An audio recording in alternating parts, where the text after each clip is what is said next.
এবারে তুমি তোমার সন্তানকে মাফ করে দাও। বিবি তখন কথা বলে, স্বামী তখন বলতেছে এক কথা বলবি না, আমার ছেলেকে আমি শাসন করবো, তা তোর কি?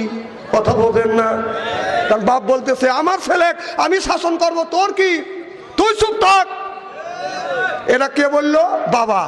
আমাদের দেশে নিয়ম আছে, ছেলে যদি ভালো কাজ করে বাবা কয় দেখো আমার ছেলে কত সুন্দর কাজ করছে।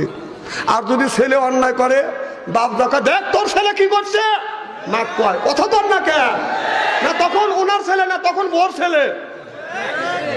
ভালো কাজ করলে আমার ছেলে, আর অন্যায় যদি করে ভোগ দেখা দেখ তোর ছেলে কি করছে, ও এখন ওর ছেলে তোর না।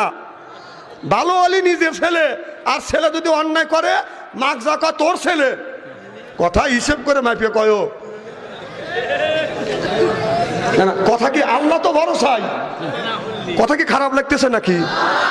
মা মনে মনে চিন্তা করলেন এই ছেলেটা প্রথমবারের মতো মাফ করে দাও। স্বামী বলে খবরদার একটা কথা বলতে পারবি না, যদি বলিস তোর কিন্তু খবর আছে। আমার ছেলেকে আমি মারবো, তুই কিছু বলতে পারবি না, চুপচাপ থাক। বিবি তখন মনে মনে চিন্তা করলো স্বামীর এমন রাগ, হয়তো ছেলেকে এমন ভাবে বাড়ি দিবে জায়গা ছাড়া যদি ও জায়গা লাগে আমার ছেলে মারা যাইতেও পারে। এবার বিবি স্বামীকে বলতেছে স্বামী একটা কথা শোনো, আপনার ছেলেকে আপনি মারেন আমার কোনো দুঃখ নাই, তবে আমার একটা কথা শোনেন। বলে কি কথা?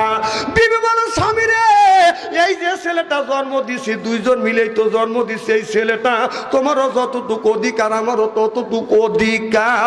স্বামী বলতেছে দুইজনের তো অধিকার আছে, তবে বিবি ডেকে বলতেছে স্বামী গো আপনি আপনার ছেলেকে শাসন করেন, তবে কোনো দুঃখ নাই। আপনার যদি অধিকার থাকে ছেলের প্রতি, আমি মা আমারও অধিকার আছে ছেলের প্রতি, তবে আপনার ছেলে আপনি মারেন আমার কোনো দুঃখ নাই, তবে আমার যে টুক আছে আমার সন্তানের আমার টুকে তুমি মাইরো না, যদি মারো আল্লাহর আদালতে আমি আপনার নামে মামলা দায়ের করব। আল্লাহর কসম লাগে স্বামী রে, আপনার সন্তানকে আপনি মারেন, তবে আপনার যেইটুক সেইটুকে আপনি মারেন, আমার টুকে মারেন না। আমার টুকে যদি মারেন তো স্বামী আমি আল্লাহর আদালতে আপনার নামে মামলা দায়ের করব। আল্লাহু আকবার।